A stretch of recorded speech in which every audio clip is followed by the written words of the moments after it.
এই ছাগলের বিক্রেতা এখন কারাগারে, ক্রেতা লোকচক্ষুর আড়ালে। ক্রেতার বাবা মা কারাগারে, ভাই বোন মামলার আসামি।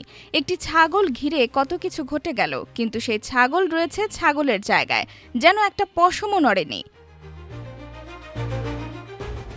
২০২৪ সালে পবিত্র ঈদুল আজহার সবচেয়ে আলোচিত ছিল ১৫ লাখ টাকা দামের এই এক ছাগল। এনবিআরে মতিউরের ছেলে মুশফিকুর ছাগলটির সঙ্গে একটি সেলফি তুলে ফেসবুকে দেন। সেই শুরু। নেটিজেন ও পরে সাংবাদিকরা বের করে ফেলেন এই ছাগলের ক্রেতা এনবিআরের একজন কর্মকর্তার ছেলে।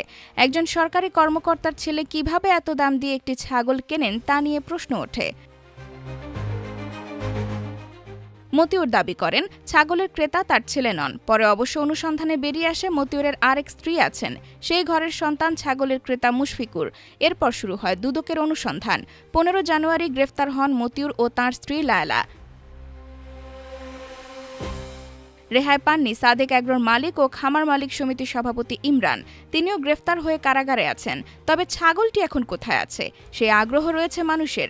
মুশফিকুর সাদেক এগ্রো থেকে ছাগলটি কিনলেও তা শেষ পর্যন্ত নেননি। সেটি রয়ে যায় সাদেক এগ্রোর মোহাম্মদপুরের খামারে।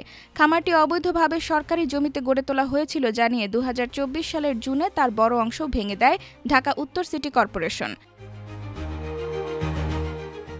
এদিকে এগ্রো সূত্রে জানা যায়, পরে তারা অন্যান্য গরু ছাগলের সঙ্গে আলোচিত ছাগলটিও সরিয়ে সাভারে নিজেদের আরেক খামারে নেয়। এখনও ছাগলটি সেই খামারে আছে। বিক্রি না করে তারা এটি দরিদ্রদের মধ্যে বিলিয়ে দেওয়ার চিন্তা করছেন।